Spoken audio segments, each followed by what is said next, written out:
I'm going to make an ad for Amazon. This is going to be the giant ad it looks like on the first page of Amazon, the 600 pixels wide by 300 pixels high. We're going to make a winery ad, so we'll maybe have some nice, a picture of some nice grapes.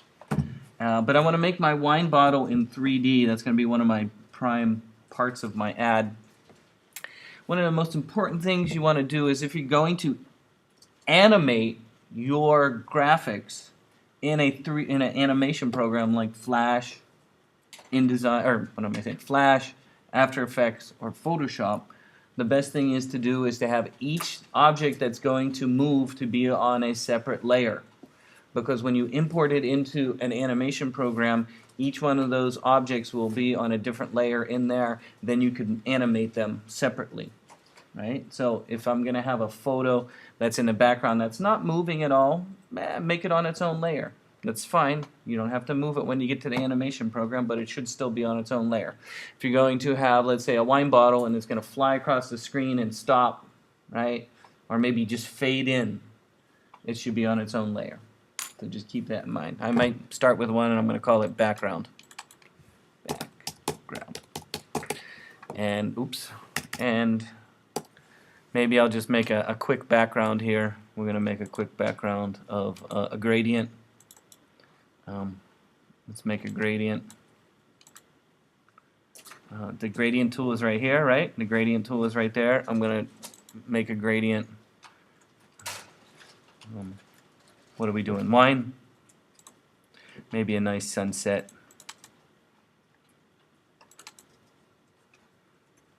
Kind of background.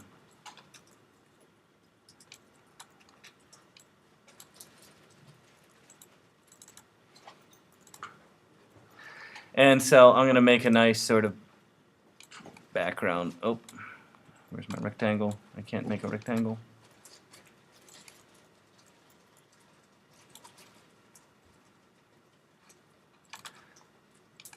And here we go. Okay, nice background. One of the problems with doing gradient backgrounds is it adds to the file size. One of the things to keep in mind is that, remember, they want it to be under 100 kilobytes. I think it said in their ad, right? 100 kilobytes. So using something like this is nice for a background and wonderful, but when it gets to compressing this, it's going to add a lot to the file size. Things like gradients add to file size and things like that. Okay, so I have a beautiful background. I'm going to lock it so I don't mess with it. Next, I'm going to make a new layer. Again, we're going to make a wine bottle. I'm going to call it bottle. To make a wine bottle inside of Illustrator, you can use the 3D tools. The 3D tool I'm going to use is called Revolve. How it works is you draw a half a shape. In this case, I'm going to make a wine bottle shape using the pen tool. Like that. Apple bottle shape. Then what I'm going to do is I'm going to tell Illustrator to revolve that. What it does is it makes it in 3D by taking that object and spinning it around 360 degrees. The most important thing to keep in mind is that the 2 points at the top here and the bottom here should be exactly straight up here. If you have any space, like if it's on an angle at all, it'll put a hole in there because it thinks there's a hole, you know. So making sure one side is completely straight helps. Unless you want a hole in your object, you might be making a straw, right? How about that? The straw would be, I guess we can't make a straw. That's a good question. But I'm going to make a shape that looks like this with the pen tool. And then I'm going to, again, it's called Revolve. So watch how I do it. And then maybe you try. To make a wine bottle, again, I'm going to use the pen tool. And I'm going to just click with the mouse, drag across, click with the mouse, drag down, click with the mouse. Don't worry about color at this point. And then, of course, the wine bottle kind of comes out like this, and then comes down. Maybe a little curve at the bottom there, and then across, and then back up to the top like that. Let me fill it in with a different color. How about, oh, we want wine color. What's wine color? We'll make, how about red wine? There we go. Whoosh, that's pretty ugly. Pretty ugly. Let me get a different color. There we go. That's nicer. Okay, so again, all I did was make a shape. In fact, I'm going to move this in. This is a little too wide for me right now. What I do is I'm going to move these points over just a little bit.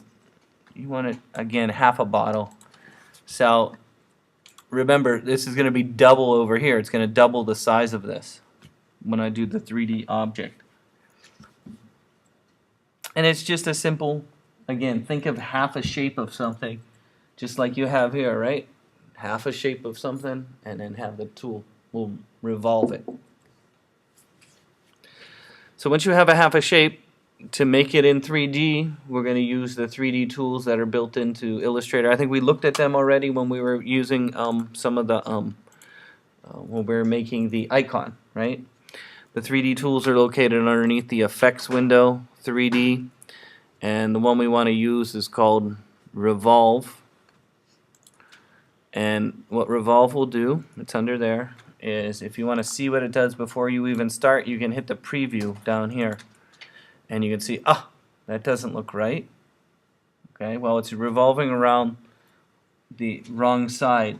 What I want it to do is revolve around, see how it says left edge right here? So what it's doing is it's going this way. We want it to go that way, or kind of counterclockwise. So where it says left edge, I'm going to change that to right edge. And now it looks like a wine bottle. Did you see that? Again, all I did was make a shape that is half of a shape, and then I went to the Effects, 3D. I'm using the one called Revolve, and it makes it in 3D. You can have your thing on an angle too if you want, like that. Hey, doesn't that look good? Little spinny kind of, a little bit of an angle. There we go. We don't want anything to be straight up and down. Now to put a label on your 3D object inside of Illustrator, you're going to do something called Map Art. Map Art. And how that works is it works by taking and putting a symbol on a facet. And what is a facet? Well, these things are, if you look at this bottle, it actually splits this up. So there's an object here, there's an object down here, there's an object between this point, and then there's an object between that point and the top. And so you have these little kind of, it splits this up into pieces. And so you can take a symbol and put it on any of these pieces. So we probably want to, label right here. So to make a label, you can use the tools, make a piece of artwork, and then convert that into a symbol, and then you can take the symbol and put it on your object. So let's make a label. To make a label, hit OK. If you ever want to go back to the 3D tools, it shows up in the appearance window. So you say, I didn't want to do this, I want to change it, I want to make it a different color, or whatever you want to do. If you want to adjust your 3D, it's going to show up like any of the effects that you do under the effects window here. Any of these things that you put inside of Illustrator show up in the appearance window. So if we go under window appearance, you'll notice there is a 3D revolve right there, okay, under the appearance window. So to change it, if I click on the revolve, it'll take me back to where it was, and then I can make my adjustments. If you don't want the 3D on there, you can take the Revolve 3D under the appearance window, and you can drag it in the trash right here, and it'll be gone. So you can remove the 3D if you want.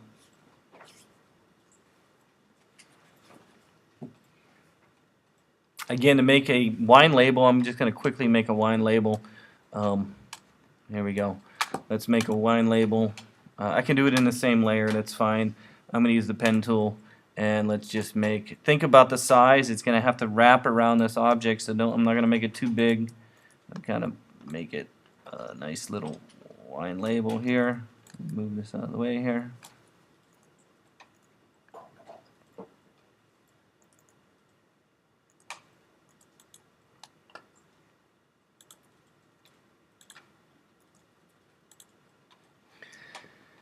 And let me move this up so it's lined up.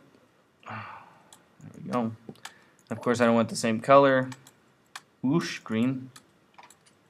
Let's make it nice yellow. And let's put some text in there.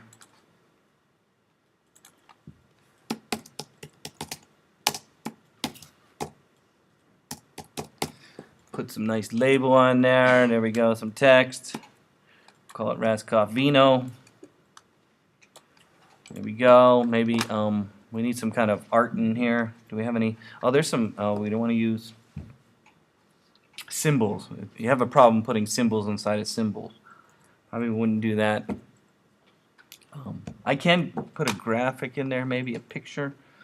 I don't know. Let's steal from the internet. I'm going to steal from the internet real quick. Some of the skills we've already learned. Skills we've already learned. How about we look up a grape? Grape leaf. How about that? There we go. Grape leaf. Leaf? Life? Leaf. There we go. Grape leaf.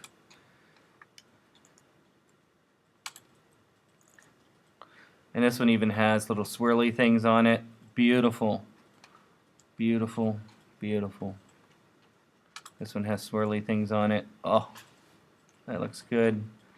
Let's see. Oh, maybe one of these. This looks interesting.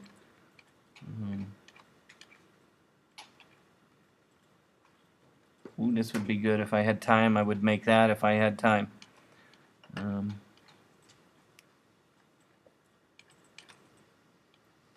Ooh, this is nice. Looks too complex though. It looks like too much work. Too much work. Too much work. Too much work. Nice. Okay, I'm going to use this one. I'm going to copy this. Right click on it, copy image. I'm going to go back to Illustrator and I'm going to paste it. And then what can we do? We can convert it into an object using what? Image trace. Image trace. There you go. So let's use our image trace. You remember doing that?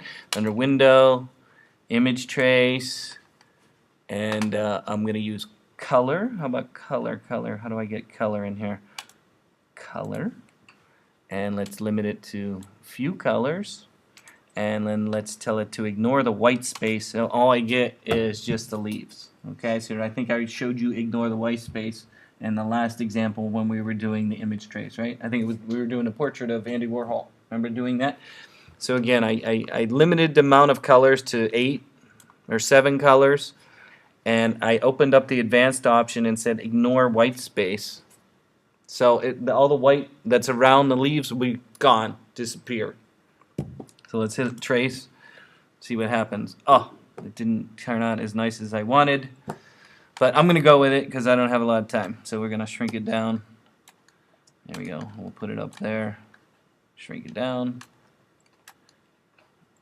I want it somewhere. There we go. Okay. Not very good, but that's okay. You get the idea. Okay, so once you have a label, and of course I'd probably want a better font than this. This is just hideous. Default font, hideous. We need something elegant, right? If I was going to, oh, there we go. That looks elegant enough here. Maybe spread that out a little bit. Where's my type? Where's type?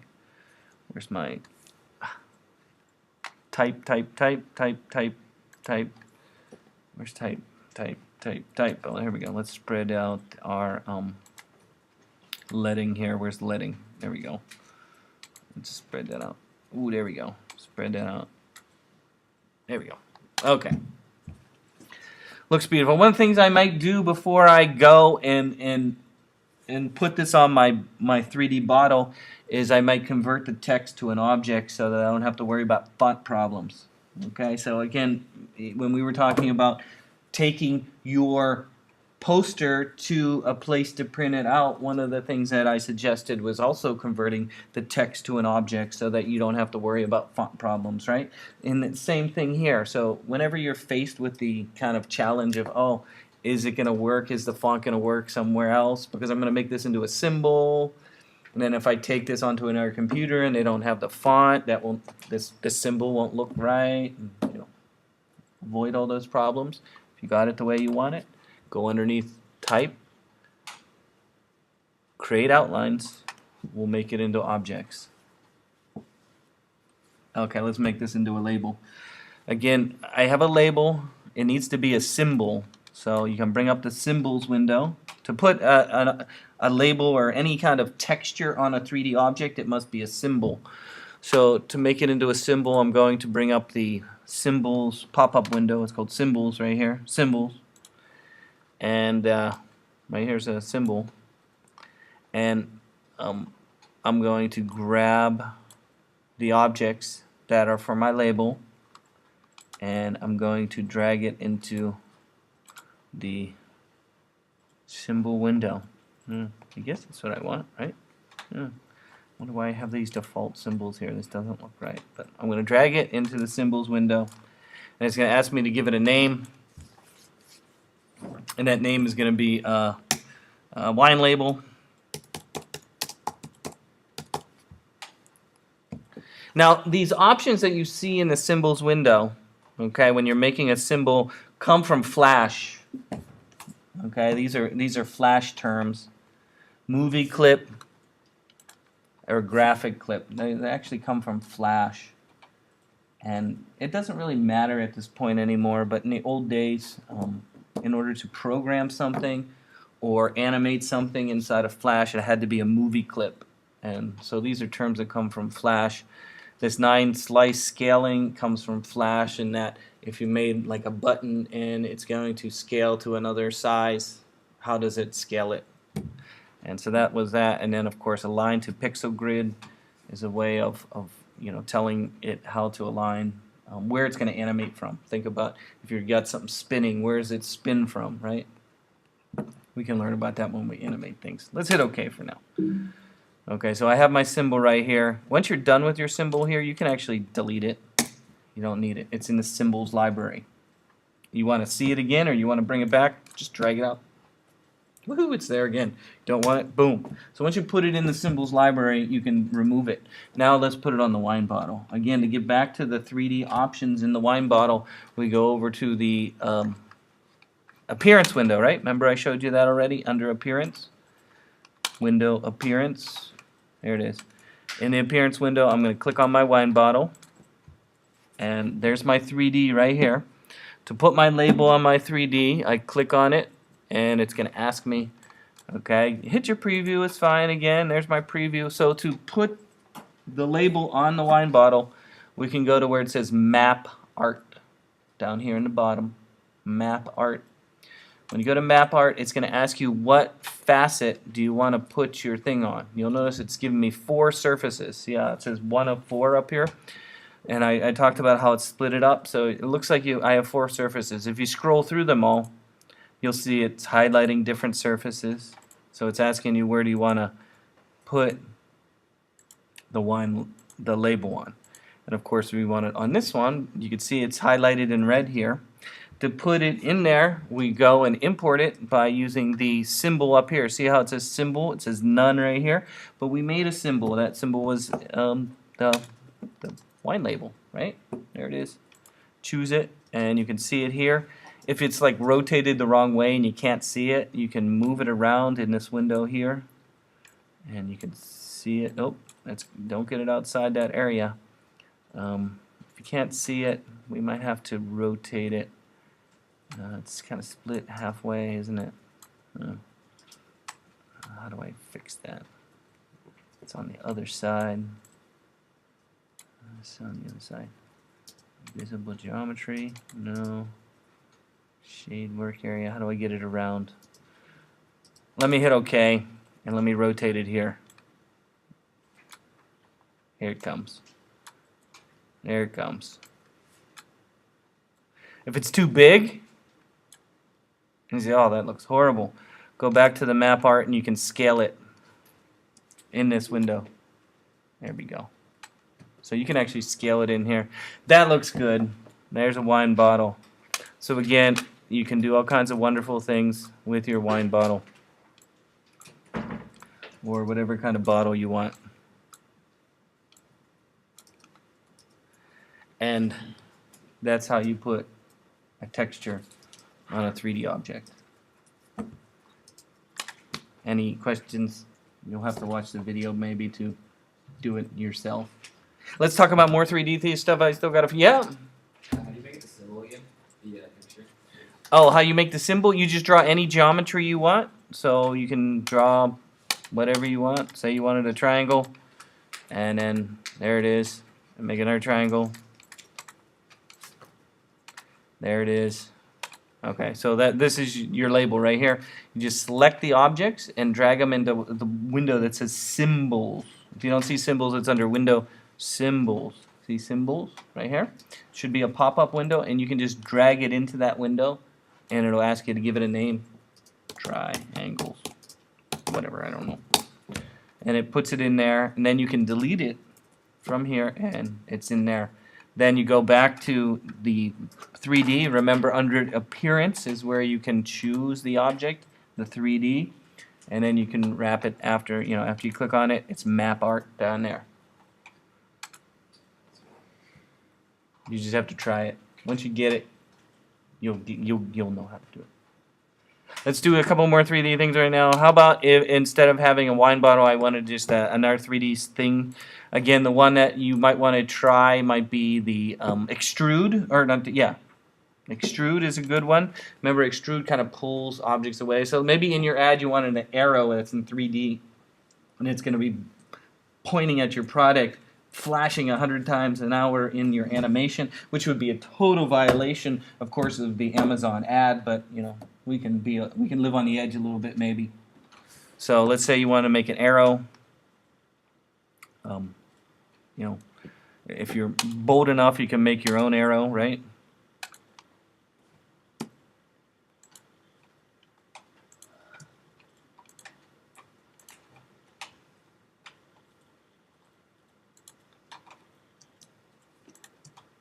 There.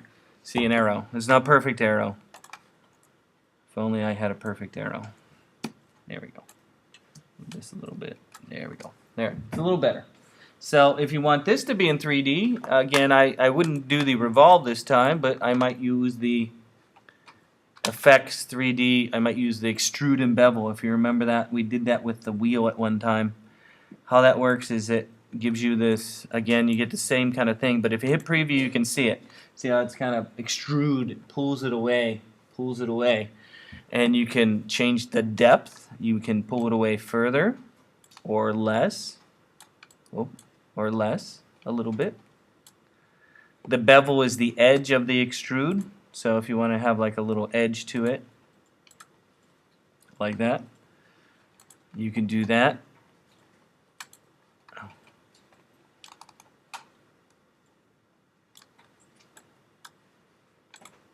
So you can make things that look like that really easily using extrude.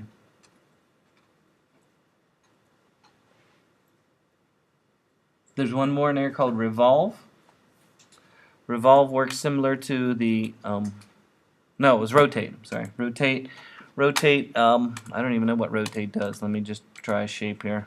What does Rotate do? I think it just rotate your object so that you can have it in perspective. I think is all that does. Yeah, see, it doesn't really give you any 3D. It's just a way of taking your object and putting it in a perspective. So if you're having problems getting something in perspective, you can use the Rotate, but that it doesn't make a 3D object.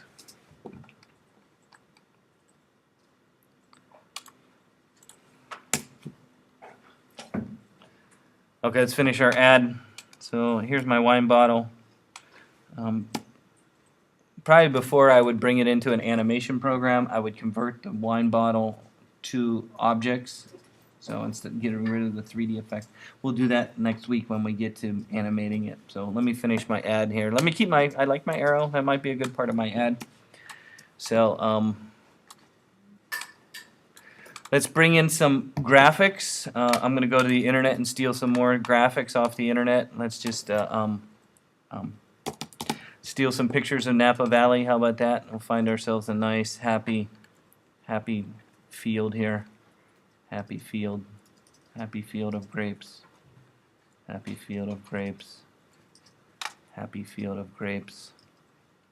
Happy field. I want some grapes. Grapes. Grapes. Whoosh, it's so harsh on the eyes. It's too much.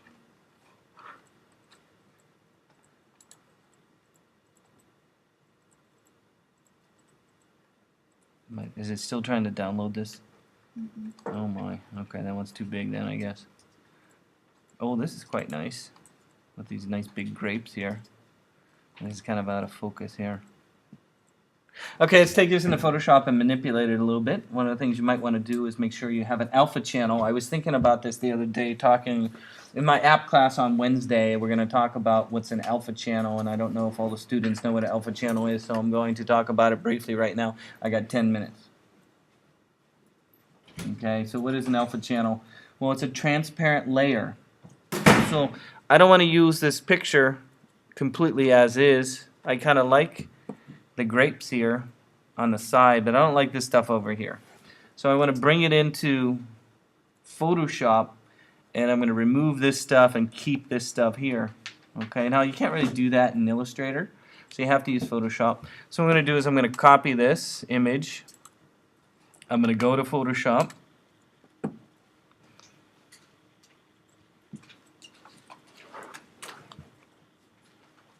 And it depends on which version of Photoshop you have too. The new version of Photoshop really has some different tools, and I think than the one that we have right here. I have a newer version that's even newer than this version that we have, and it has even different tools. But for right now, I'm going to bring this picture and put it into Photoshop so I can manipulate this. If I can get Photoshop to open. Whoosh. I can't believe how we live with such slow computers.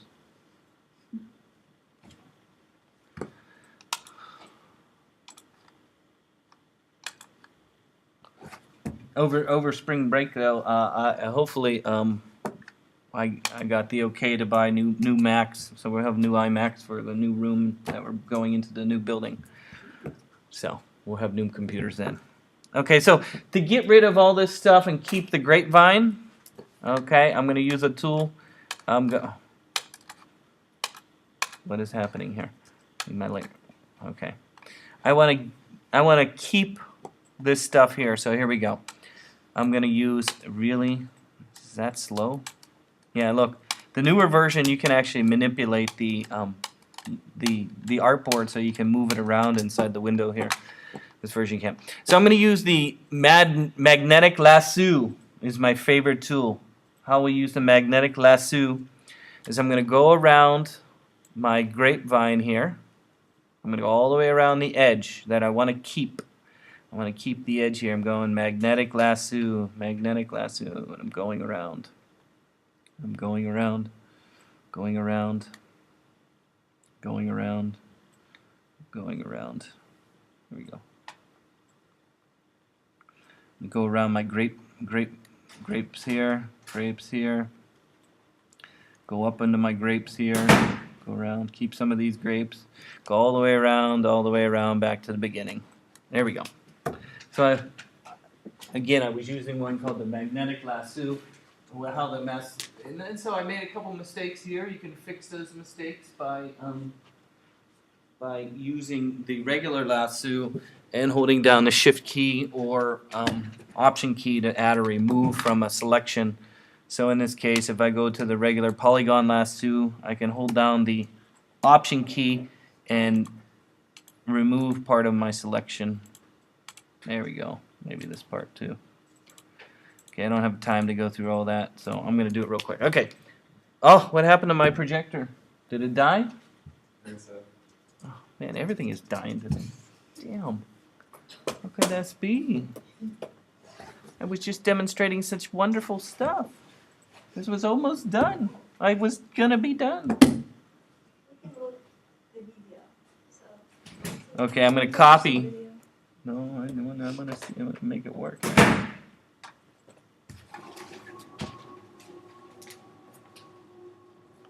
I got my glasses.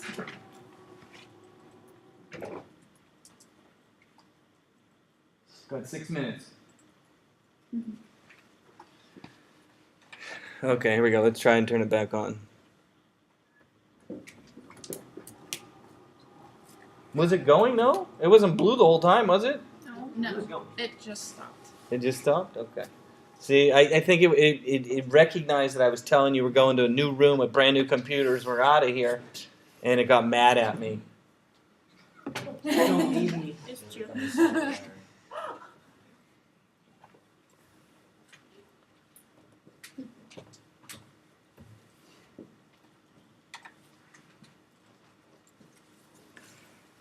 Really? Oh. Do you really have to do this to me?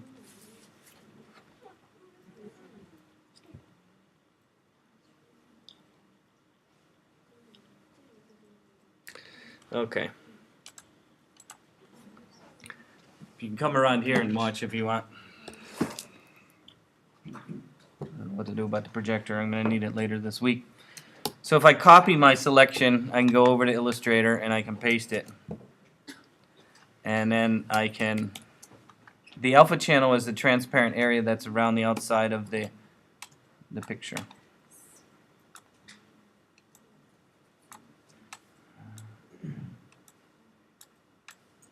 Okay, we can finish this next class if I can get the projector to work. So let me save what I've done, and then hopefully this doesn't crash.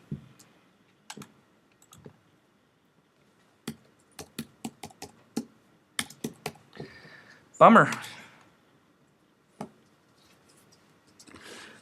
The light just died on me here.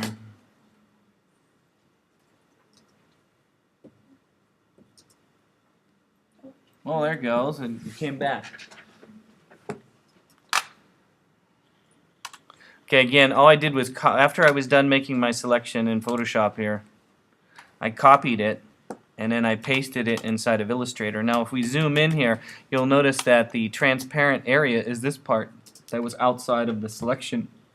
Everything has to be square in a computer. So if you want something that's oddball shaped like this is a grapevine, it needs to have this as transparency. That's what's called an alpha channel. Alpha means transparent. So how you make this transparency is either like in Photoshop like we did by making a selection and everything that's outside that selection will be transparent. If I would to copy this and make a new file and then hit OK and then paste it, of course, you'll see the checkerboard pattern. That checkerboard pattern is transparency. To save an object or save this image so it keeps that transparent layer, you save it as a Photoshop file, or if you're going to put it somewhere, like let's say you're going to put it in an app for your phone app, okay, you would save it as a PNG, not Photoshop. I can't use Photoshop in the Xcode, but what it can do is I can use something called a PNG, right here, PNG, and if I save it as a PNG, it'll keep that transparency, and so it'll keep that as transparent right here. Then I can put this in an app on my phone, and whatever background will come through that area. So Photoshop, PNG. Now JPEG can't have a transparent area.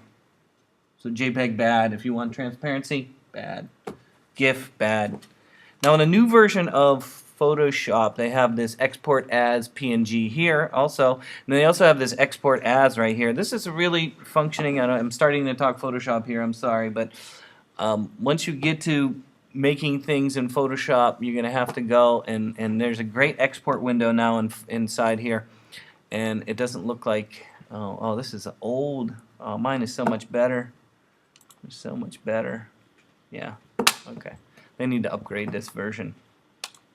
Okay, so let's not worry about it. Okay, you get the idea. We'll save what we've done, and then next class, I'll finish the ad, and then we'll next week. So no stress. Think about your own ad and a 3D tool. That's all you have to do is think about it right now. Let's Matt, your pieces.